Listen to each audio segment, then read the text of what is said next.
उत्तर प्रदेश के जिला बरेली में लिवर ट्रांसप्लांट को वेंकटेश्वर हॉस्पिटल दिल्ली से गंगाशील हॉस्पिटल में शुरू की ओपीडी।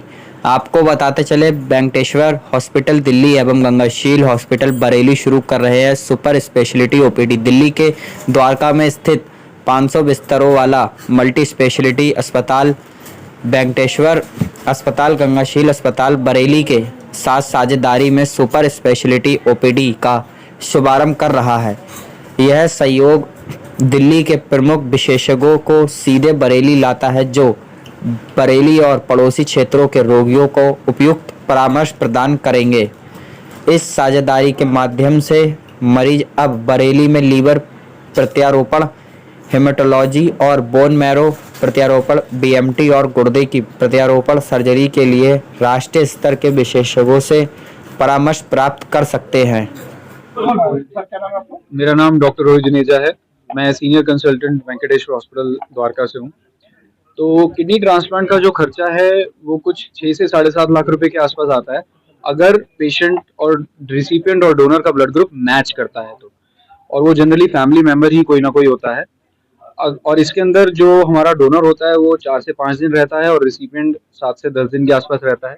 इसमें ऑपरेशन का खर्चा, रहने का खर्चा, दवाइयों का खर्चा सब मिला के इतना खर्चा आता है। क्या जानकारी इसमें हम ये बताना चाहेंगे कि जो बरेली के और आसपास के जितने भी पेशेंट हैं जिनके जो अफोर्ड नहीं कर सकते और जो शायद सरकारी किसी दफ्तर में काम करते हैं, जिनके पास सीजीएचएस, ईसीएचएस, ईएसआई, सीएपीएफ की फैसिलिटी है, वेंकटेश्वर हॉस्पिटल और हम लोग सब मिलके जो सरकार की द्वारा हमें एड मिलती है उसी खर्चे में पेशेंट से कोई एक्स्ट्रा पैसा ना लिए बगैर हम ये सारी सुविधाएं उनको वहां देना चाहेंगे। दूसरी बात, कुछ ऐसे कैंसर्स भी होते हैं यूरोलॉजी में, जैसे किडनी का कैंसर है, प्रोस्टेट का कैंसर है, पेशाब की थैली उसका भी जो कैंसर है, जिनकी हमें कभी कभी रोबोटिक सर्जरी करनी पड़ती है, उसकी भी जो सुविधा है, जो पेशेंट अफोर्ड नहीं कर पाते, जिनके पास पैनल्स हैं, वो भी सरकार आपको देती है। और जो अफोर्ड कर सकते हैं वो भी एक मिनिमल प्राइस पे, जो बाकी दिल्ली के अस्पतालों से काफी कम रेट पे हमने सुविधा देने की जो कोशिश की है, उसमें एक अच्छा जो इसमें हमारा बदलाव है वो लाया जा सकता है। ये कहाँ हॉस्पिटल है और इसकी ओपीडी कहाँ बरेली में शुरू करी है आपने? हॉस्पिटल जो है दिल्ली में, ये द्वारका सेक्टर 18 में है और हम ये गंगाशील हॉस्पिटल में हमारे यहाँ के जितने भी इन हाउस डॉक्टर्स हैं उनके साथ मिलके, उनके सपोर्ट के बिना, उनके मैनेजमेंट के बिना हम ये आगे काम नहीं कर पाएंगे।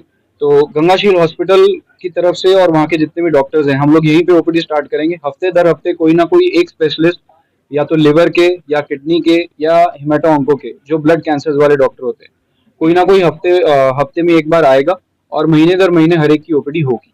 क्या ऑपरेट के लिए उन्हें दिल्ली जाना पड़ेगा या गंगाशील में उन्हें सुविधा मिलेगी? जैसे मान लीजिए कि कुछ छोटे मोटे प्रोसीजर्स हैं, जैसे डायलिसिस के लिए जो पेशेंट होता है, कुछ पेशेंट डायरेक्टली किडनी ट्रांसप्लांट के लिए मान जाते हैं, कुछ पेशेंट पहले डायलिसिस पे जाते हैं, तो एवी फिस्टुला जैसे प्रोसीजर्स हो गए, या कुछ छोटे मोटे जो किडनी के प्रोसीजर हैं, दूसरे प्रोसीजर्स हैं, वो हम यहाँ के जो हमारे डॉक्टर सुजान हैं उनसे मदद लेके हम ये चीज आगे काम कर सकते हैं। जो कुछ प्रोसीजर हैं जिसमें हमें कुछ ज्यादा तकनीकी की जरूरत है, उसमें हम पेशेंट को डायरेक्ट फैसिलिटी यहाँ से हॉस्पिटल दिल्ली वेंकटेश्वर हॉस्पिटल के लिए बुलाना पसंद करेंगे। कितने मरीजों को सक्सेसफुल इलाज हो चुका है, ऑपरेट कर चुका है? अगर हम किडनी ट्रांसप्लांट की बात करें तो हमारा हॉस्पिटल जो स्टार्ट हुआ था 2016-2017 से स्टार्ट हुआ था। हर साल 50 से 100 पेशेंट का किडनी ट्रांसप्लांट वहाँ पे होता है। करें तो करीब करीब 20 लाख का खर्चा रहता है, लेकिन इसमें डोनर और रेसिपिएंट दोनों की जांचें, वर्क का पूरा इंक्लूड रहता है। Donor surgery, recipient surgery include है, और रेसिपिएंट का जो स्टे रहता है ऑपरेशन के बाद का करीब करीब 2 हफ्ते का, और 1 हफ्ते डोनर का, वो सारे कुछ इंक्लूड रहता है। और जैसे डॉक्टर साहब ने बोला कि ये तो होता है ब्लड ग्रुप कंपैटिबल के लिए, लेकिन अगर ब्लड ग्रुप कंपैटिबल नहीं है तो उसके ऊपर 2 से 3 लाख के खर्चा और हो सकता है। वो डिपेंड करता है एंटीबॉडी टाइटर्स पे। और जो पैनल के पेशेंट्स हैं उनके लिए गवर्नमेंट सारा कुछ टेक केयर करती है। वो पैकेज अराउंड 15 लाख का रहता है, लेकिन जो सीजीएचएस, ईसीएचएस, ईएसआई और सीएपीएफ के पेशेंट्स हैं वो सारा खर्चा जो है सरकार बियर करती है, और उसके ऊपर उनको कुछ देना नहीं पड़ता। Yeah.